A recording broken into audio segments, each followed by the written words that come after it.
সুলাইমান আলাইহিস সালামের যে কোনো হুকুম জিনেরা অক্ষরে অক্ষরে পালন করত।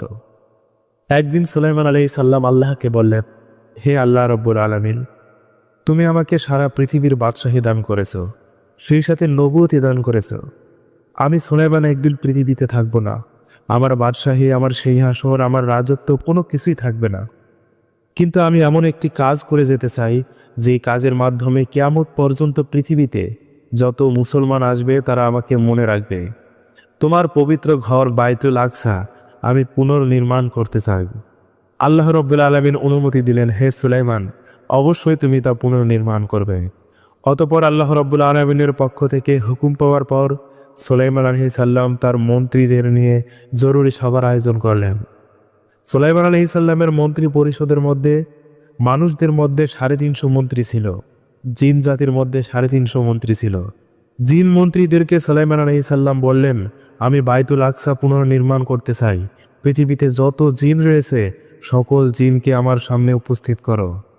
অতঃপর সুলাইমান আলাইহিস সালামের জিন মন্ত্রীগণ বিশাল একটি ময়দানে পৃথিবীর সকল জিনকে সেখানে উপস্থিত করল। সুলাইমান আলাইহিস সালাম সেই জিনদের উদ্দেশ্যে একটি ভাষণ দিলেন, আমি আল্লাহ তাআলার পবিত্র ঘর বাইতুল আকসা পুনর্নির্মাণ করব। এজন্য দামি দামি হীরা, মুক্তা, জহরত এবং দামি দামি পাথর প্রয়োজন। তোমরা সমুদ্রের অতল দেশ থেকে এই দামি দামি হীরা, জহরত এবং মণিমুক্তা ও পাথরগুলো নিয়ে আসবে। সেই দামি দামি পাথর ও জহরত দিয়ে আমি বাইতুল আকসা পুনর্নির্মাণ করব। সুলাইমান আলাইহিস সালামের হুকুম পাওয়া মাত্রই জিনগণ সমুদ্রের তলদেশ থেকে দামি দামি মণিমুক্তা এবং পাথর নিয়ে আসতে শুরু করলো। সমুদ্রের তলদেশ থেকে নিয়ে আসা জিনদের এই পাথরগুলো এতই উজ্জ্বল ছিল, বাইতুল আকসার উপর যখন একটি পাথর রাখা হয়েছিল, 16 মাইল পর্যন্ত বনি ইসরায়েলের মহিলাগণ সেই পাথরের আলোয় বসে বসে কাঁথা সেলাই করত।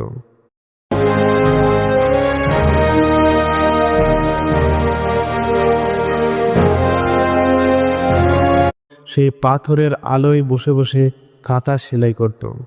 অতঃপর সুলাইমান আলাইহিস সালাম জিনদেরকে একটি চিত্র অঙ্কন করে দিলেন। বাইতুল আকসার নকশা এবং ডিজাইন কীরকম হবে জিনদের একটি ধারণা দিয়ে দিলেন। সুলাইমান আলাইহিস সালামের অনুমতি পেয়ে জিনগণ দিন রাত একাধারে কাজ করতে শুরু করল। প্রথমেই সুলাইমান আলাইহিস সালাম জিনদের দ্বারা নিজের জন্য একটি কক্ষ নির্মাণ করে নিলেন। এই কক্ষটি ছিল কাচের তৈরি। সুলাইমান আলাইহিস সালাম সবসময় এই কক্ষে উপস্থিত থাকতেন। জিনগণ বাহির থেকে দেখত ওই যে নবী সুলাইমান সেখানে উপস্থিত রয়েছে, আর তার ভয়ে জিনগণ দিন রাত কাজ করে যেত। সুলাইমান আলাইহিস সালাম যদি এক মুহূর্তের জন্য সে কক্ষের বাইরে যেত, জিনদের চোখের আড়াল হতো, জিনগণ কাজে ফাঁকি দেওয়া শুরু করত। জিন জাতি হলো একটা ছেঁচড়া জাতি, তারা সহজে কাজ করতে চাইত না। কিন্তু সুলাইমান আলাইহিস সালামের শাস্তির ভয়ে তারা সব সময় সুলাইমান আলাইহিস সালামের হুকুম মানতে বাধ্য ছিল, এবং সুলাইমান আলাইহিস সালামের ভয়ে তারা দিন রাত কাজ করে যেত মসজিদুল আকসা নির্মাণ করার জন্য। দেখতে দেখতে মসজিদুল আকসার 3 ভাগের 2 ভাগ কাজ সম্পূর্ণ হলো, বাকি ছিল 1 ভাগ কাজ। সবসময় সুলাইমান আলাইহিস সালাম সেই কাছের কক্ষ থেকে জিনদের কাজের প্রতি প্রত্যক্ষভাবে নজর রাখত, যাতে কোনো জিন কাজে ফাঁকি দিতে না পারে। আর জিনগণ সুলাইমান আলাইহিস সালামকে দেখতে পেয়ে ভয়ে কাজ করত। মসজিদুল আকসার যখন 3 ভাগের 2 ভাগ কাজ সম্পূর্ণ হলো, এমন সময় মালাকুল মউত সুলাইমান আলাইহিস সালামের সামনে হাজির। সুলাইমান আলাইহিস সালাম তাকে জিজ্ঞেস করল, আপনি কে? আমি হলাম আল্লাহর ফেরেশতা মালাকুল মউত আজরাইল। আল্লাহ আপনার জান কবজ করার জন্য নির্দেশ দিয়েছে। সুলাইমান আলাইহিস সালাম বুঝতে পারলেন তার মৃত্যুর সময় ঘনিয়ে এসেছে। সুলাইমান আলাইহিস সালাম আজরাইলকে বললেন, ভাই আজরাইল, তুমি আমাকে কিছু সময় দাও। এই যে আমার সামনে দেখছো মসজিদুল আকসা নির্মাণ হচ্ছে, জিন জাতি দিন রাত কঠোর পরিশ্রম করে মসজিদুল আকসার কাজ করছে। এমন অবস্থায় তুমি যদি আমার জান কবজ করো, আমার মৃত্যুর খবর যদি এই জিনদের কানে চলে যায়, তাহলে এই জিনরা আর একটুও কাজ করবে না। মসজিদুল আকসার 3 ভাগের 2 ভাগ কাজ সম্পূর্ণ হয়েছে, বাকি 1 ভাগ কাজ আর সম্পূর্ণ হবে না। আজরাইল আলাইহিস সালাম বললেন, হে আল্লাহ তাআলার পয়গম্বর সুলাইমান, এটা তো আমার পক্ষে সম্ভব না। আল্লাহ আমাকে অনুমতি দিয়েছেন, আপনার জান আমাকে কবজ করতেই হবে।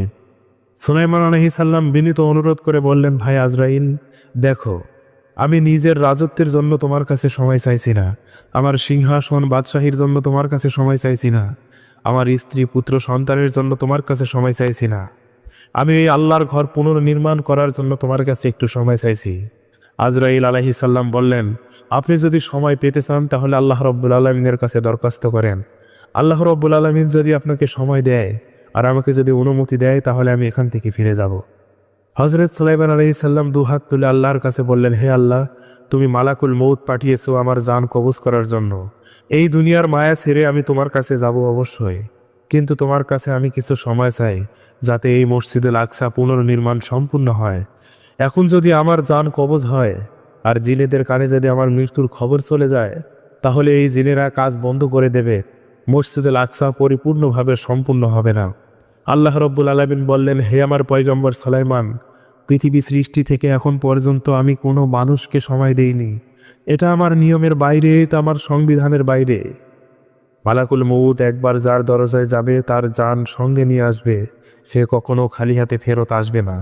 এই পৃথিবীতে কেবল আমি শুধু একজনকেই সময় দেব, সে যদি চায় চিরকাল পৃথিবীতে বেঁচে থাকবে। সে হলো আমার প্রিয় বন্ধু, আমার প্রিয় হাবিব মুহাম্মদ রাসূলুল্লাহ। তার অনুমতি না পাওয়া পর্যন্ত মালাকুল মউত কখনো তার জান কবজ করবে না। তিনি যদি মালাকুল মউতকে তার রূহ দিতে রাজি না হয় তাহলে মালাকুল মউত সেখান থেকে ফিরে আসবে।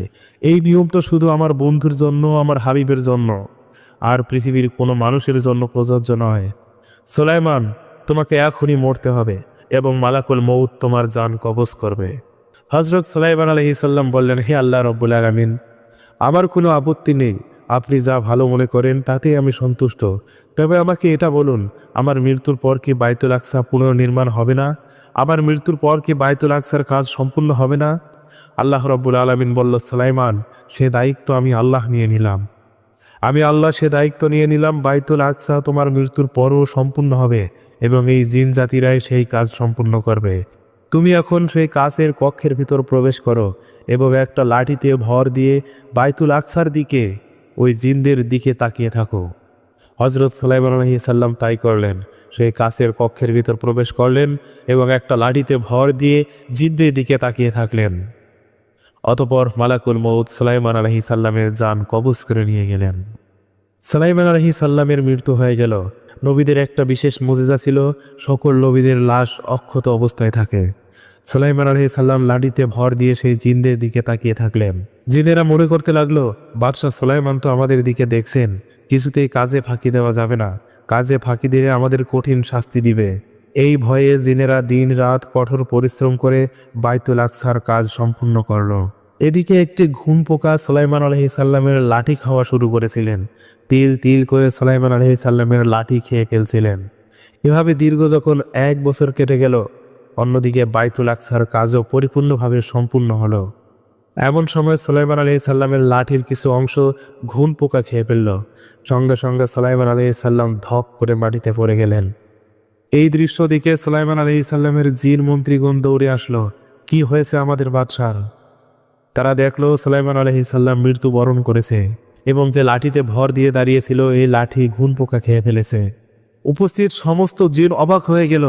তারা চিন্তা করতে লাগলো, সুলাইমান আলাইহিস সালামের মৃত্যু হয়তো অনেক আগেই হয়েছে, কিন্তু ইনি দীর্ঘদিন লাঠিতে ভর দিয়ে দাঁড়িয়েছিলেন।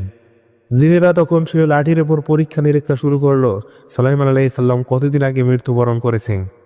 সুলাইমান আলাইহিস সালামের মৃত্যুর রহস্য উন্মোচন করার জন্য জিনেরা নতুন একটি পদ্ধতি অবলম্বন করলো। জিনেরা আবার একটি লাঠি নিয়ে আসলো এবং সেই লাঠিতে একটি ঘুন পোকা লাগিয়ে দিল। সারাদিনে সেই ঘুন পোকা কতটুকু লাঠি কাটতে পেরেছে এবং সুলাইমান আলাইহিস সালামের সেই লাঠিটি যতটুকু কেটেছিল, জিন জাতি ক্যালকুলেশন করে দেখলো সুলাইমান আলাইহিস সালামের লাঠিটা ঘুন পোকা যতটুকু খেয়েছিল এতটুকু খেতে প্রায় 1 বছর সময় লেগেছে। জিনেরা হিসাব বের করে ফেলল, সুলাইমান আলাইহিস সালামের মৃত্যু 1 বছর আগে হয়েছে। তিনি এই লাঠিতে ভর দিয়ে 1 বছর দাঁড়িয়েছিলেন এবং সেই ঘুন পোকা দীর্ঘ 1 বছর ধরে সেই লাঠি খেয়েছে। লাঠি খেয়ে যখন নিচের অংশ শেষ হয়ে গেছে, সুলাইমান আলাইহিস সালাম মাটিতে পড়ে গেছে। বাইতুল আকসা নির্মাণের সূচনা শুরু হয়েছিল ইয়াকুব আলাইহিস সালামের হাত ধরে। ইয়াকুব আলাইহিস সালাম তখনও নবুয়ত পাননি।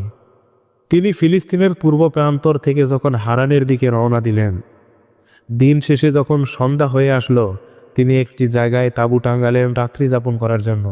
একটি পাথরের উপর মাথা দিয়ে তিনি শুয়ে পড়লেন। রাত্রেবেলা তিনি স্বপ্নে দেখলেন, তিনি যেই পাথর মাথায় দিয়ে শুয়ে আছেন সেই পাথরের কাছ থেকে আসমান বরাবর একটি সিঁড়ি উঠে গেছে এবং সেই সিঁড়ি দিয়ে ফেরেশতাগণ নামা উঠা করছে। সঙ্গে সঙ্গে আল্লাহ রাব্বুল আলামিন ডেকে বললেন, হে ইয়াকুব, তোমাকে আমি নবী বলে ঘোষণা করলাম। আজ থেকে তুমি আমার রিসালাত প্রাপ্ত পয়গম্বর। হযরত ইয়াকুব আলাইহিস সালাম যখন সকালবেলা ঘুম থেকে উঠল, তিনি সেই পাথরটা চিহ্নিত করার জন্য পাথরের উপর তেল ঢেলে দিলেন এবং তিনি বললেন, ভবিষ্যতে আমি যদি কোনোদিন এই জায়গায় পুনরায় আসি, তাহলে এখানে একটি মসজিদ নির্মাণ করব, আর সেই মসজিদের নাম হবে বাইতুল আকসা। এই বাইতুল আকসাই হলো মুসলমানদের প্রথম কেবলা।